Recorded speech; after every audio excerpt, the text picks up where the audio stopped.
Hello everyone, and welcome to my Days of Our Lives Today channel. I hope everyone is having a wonderful day. Before we begin, please hit the subscribe button and give this video a thumbs up. Theo read the newspaper item regarding Abe's passing at the Salem Inn while fighting back tears. Eli rang the doorbell. You saw the paper, right? My dad is supposedly deceased, they claim, Theo added. Theo was lamenting how he was constantly losing the people he loved when Lani entered the room. Theo, you still have me, Lani said. Lani calmed Theo by giving him a hug.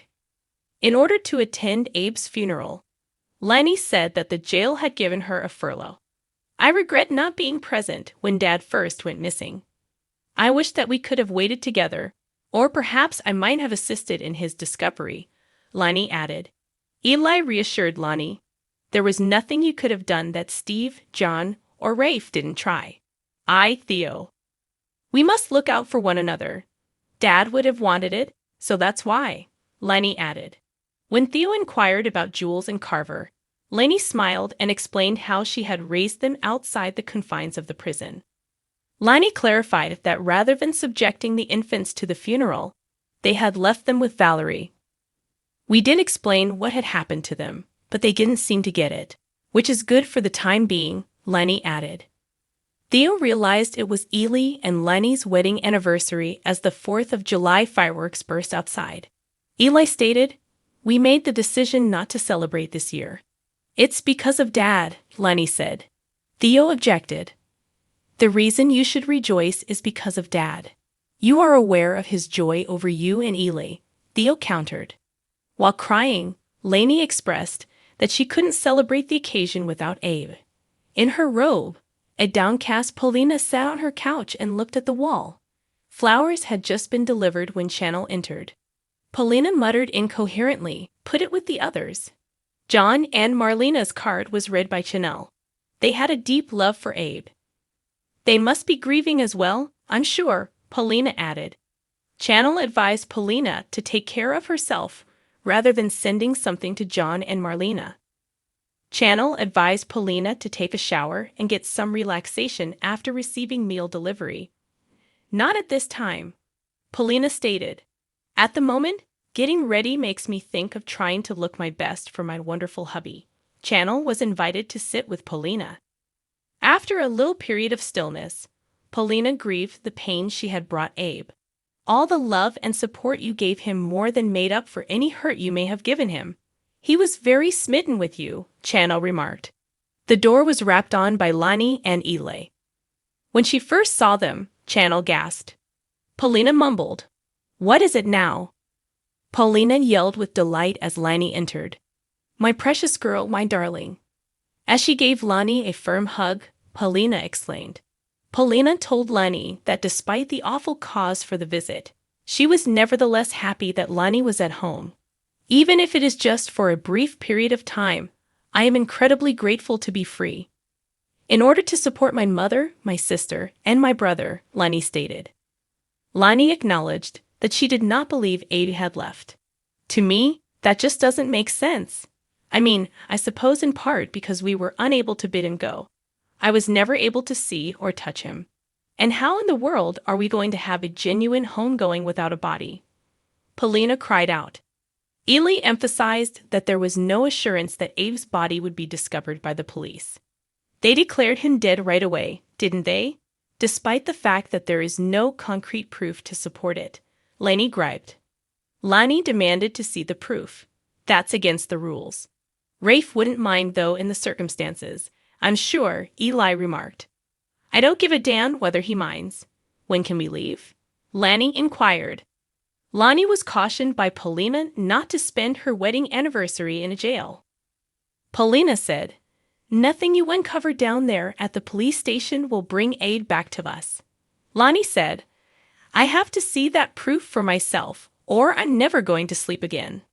Paulina would not be able to persuade Lani to change her mind, Eli told her. Paulina received a farewell kiss from Lani. Chanel mentioned that she needed to go to the bakery and inquired as to whether Paulina would be all right by herself. I'd ought to get used to it, I suppose. John regarded an Abe memorial on the docks. John yelled, Abraham. Abe arrived at the docks dressed in a robe. Abe greeted John. Hello? John chuckled with relief and joy. John said, I knew I'd find you. I can't stay, Abe murmured. Abe said John farewell. Abe ignored John's cries and continued to walk away. John suddenly jumped out of bed. To wipe John's head and neck of the perspiration, Marlena grabbed a towel. John acknowledged, another one of those damn nightmares. When Marlena prompted John about his dream, he revealed what had transpired. Marlena remarked, no surprise the dream was so disturbing for you. Polina put her trust in Steve and me to find him, but I disappointed her. I failed Abe, confessed John. Marlena remarked, you are being too hard on yourself. John shook his head and stated he couldn't fathom how Abe could have made the independent walk to the water. The only individual who has seen him in the past 2 weeks. Finally, Abe is noticed. And what occurs? He slips off the dock and drowns in the river in the next minute, John stated. John pondered a previous chat he had with Abe as Marlena got ready. The question, where were you just now? Marlena inquired. I was recalling the moment when I realized I wasn't who I thought I was, and how all I knew about my life altered in one instance. Abe also appeared. My connection with Abraham was the only aspect of my life that remained constant, John stated. John regretted not being Abe's best friend like Abe had always been to him. It was you. John was reassured by Marlena that he always knew that about you. John lamented that he had been confident he would have discovered Abe. John said, and I was so damn wrong. John quickly offered his apologies. John added, I know you're going through this too. I've been talking about myself. Even though Marlena acknowledged that she was upset, John was still free to express his emotions to her. Marlena said, talking about our feelings is the only way that we're going to get through this, and I mean beyond the two of us, the way that we're all going to get through this. She arrived at Whitley's flat with the morning paper. A description of Abe's demise appeared on the front cover. Abe pulled his wheelchair into the room as Whitley tried to conceal the piece of paper. What are you doing with that piece of paper? Abe inquired. Whitley acknowledged that she had intended to throw away the paper before Abe saw it. I don't like being handled, Abe said. Whitley made up a drowning at the dock story in order to get attention. Abe remarked, I feel bad for the man's family and the man, but I'm not breaking down. When Abe requested for the paper, he extended his hand. Whitley objected. Whitley stated that she didn't want Abe to become angry and have another seizure as a result of the narrative. You know, you're not the only one going through this. Whitley confessed, I'm terrified. Polina, I apologize. I was unable to think. I am aware that you find this difficult, Abe stated. Abe was told by Whitley that she couldn't let him go. I'm carrying this out for you. You should do this, according to Whitley. Whitley got prepared for work, and Abe acknowledged that Whitley's absence made him lonely. I assumed you were watching Body and Soul, didn't I? Whitley inquired. Abe acknowledged that he still desired to speak with someone. Why not invite Theo over to hang out for a while? Abe inquired. Abe was informed by Whitley that Theo had left for South Africa. The fact that Theo had left without saying goodbye astounded Abe. Whitley lied and claimed that Theo had dropped by, but the truth was that she had preferred to leave Abe alone while he was sleeping. You ought to have awakened me, said Abe. Whitley said sorry. Abe questioned Chanel. Chanel had wanted to see her step Pop, but Whitley said she was too busy at the bakery. Abe sighed, so another day spent staring at the walls. Abe needed to watch his soap show. Whitley reminded him. Whitley grinned as she informed Abe that the show's bad girl Lorna will soon be back. Lorna is one of the greatest soap opera babes ever. And believe me when I say you're going to love to despise her, added Whitley. Whitley started the program. On the TV, a redhead who resembled Kate appeared. I need to know about all of your favorite catfights when I get home, Whitley remarked. Whitley moved away while striking a comical Steve still working at the kitchen table in the Johnson residence. Kayla remarked, You didn't go to bed last night. I knew I wouldn't be able to sleep, Steve said, Steve expressed to Kayla his disbelief that Abe had materialized out of thin air and had left the docks. Even though every piece of evidence suggests that, Kayla inquired. Evidence can be created, according to Steve. Kayla was questioned by Steve about whether she thought Abe could have left the hospital on his own. At the time, I didn't think so, but I suppose it's possible, Kayla said. Steve nodded and questioned why it had taken the police so long to find one of the city's most known men. Steve stated that it did not make sense for Abe's death to be witnessed by the first person to have seen him. How did Abe live through those earlier weeks? Steve queried. Abe suffered amnesia and a brain injury when he left the hospital, according to Steve. Do you still believe Colin Bedford committed the crime? Kayla inquired. Steve shrugged and said that while Colin was in jail, someone would have needed to take care of Abe. Kayla acknowledged her anxiety with a nod. When Theo rang the doorbell, Kayla embraced him tightly. Kayla snatched up Steve's case file on Abe and concealed it as he hugged Theo. Steve remarked, I'm really sorry that John and I didn't deliver for you and your dad. You gave it your all.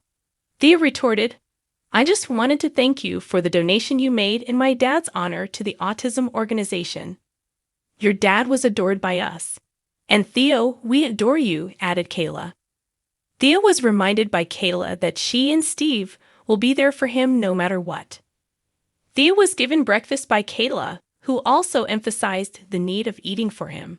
Theo declared, I believe I will be okay, especially now that my sister is here. Theo informed Steve and Kayla of Lani's leave of absence. I got to say goodbye to my mother before she passed away. However, he simply vanished with my father. He simply vanished before drowning. I don't get it, Theo remarked. Theo received hugs from John and Marlena as they arrived. Marlena said, I'm so sorry about your dad. Theo told John that he was aware of their tireless efforts to track down Abe. Your father was a decent man. Among the greatest. We really cherished him, Steve added. Theo answered, he knew that. Theo began to talk about Abe before breaking down in tears. Theo was asked by Marlena whether he wanted to talk to her, but he replied that he had to go. Are you certain everything is okay? Marlena inquired. Lani is on leave at home. I'll be okay, Theo assured. Theo was tasked by Marlena to convey her affection to Lani and Paulina. Tell Paulina to call us if there is anything we can do, Kayla continued. Theo nodded and walked out. Oh dear. I ought to have located him, remarked Steve. John retorted, we ought to have discovered him. Steve and John were cautioned by Marlena not to bear the entire blame. You exerted every effort. You looked everywhere, Marlena remarked. Abe would concur with her, Marlena added. Yes, John nodded. John stated, I'm thinking I'm just blaming myself because it's so much simpler than embracing the fact that he's gone. Same for me, Steve replied. John shared his dream about Abe with Steve. Abe stayed out of the water. He simply left me alone, remarked to John. You didn't tell me that, Marlena remarked. John provided Marlena with more information once she inquired. Marlena arched an eyebrow. Kayla inquired about Marlena's opinion that John's guilt may not be the main issue here. I refer to the dream. Perhaps John is picking up on the fact that something is off. Marlena suggested. I have been stating that, Steve retorted. How Abe had made it through weeks on his own without a witness puzzled Steve loudly. John thought it odd that there had only been one witness to see Abe in recent weeks. Steve said, We've got to get back to work. Lani appeared to be in a state of shock when Eli and she entered the police station. Many memories. Specifically, meeting and falling in love with my new partner, said Lani. Eli retorted, and him falling even more in love with you.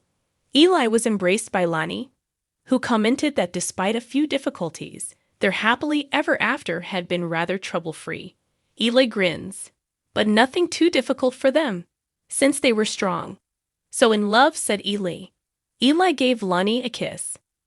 Lani examined the case file and the available evidence after Eli led her into the questioning room. when Eli revealed that the DNA evidence at the docks had exactly matched Abe's blood. Lani remarked that she had been certain of her father's identity when she had first arrived in Salem. Lani recalled her initial discussion with Abe about being his daughter. "Have you ever wondered about your father?" Abe questioned Lani. Lani had responded, "Of course I did." When her mother left Salem, Abe claimed to Lani that he was unaware of her existence. "I was wrong," Lani admitted. "Regarding the DNA, in every meaningful manner, Abe was and still your father," Eli emphasized. Eli gave Lani Jerry's witness statement as she sighed. Lani was perplexed and questioned why Jerry's photo resembled a corporate headshot. "Jerry Prentice is an actor, it seems," Eli added. Abe watched his soap opera in Whitley's apartment. On the TV, Lorna remarked, "I need someone who can claim to be the real and legitimate heir to the DeLorean fortune." Another actor was the subject of a pan. Jerry was there. Abe asked Theo. Paulina was getting ready when her front door was rapped on. Whitley was there, nursing King. "Why are you in this place?" Paulina inquired.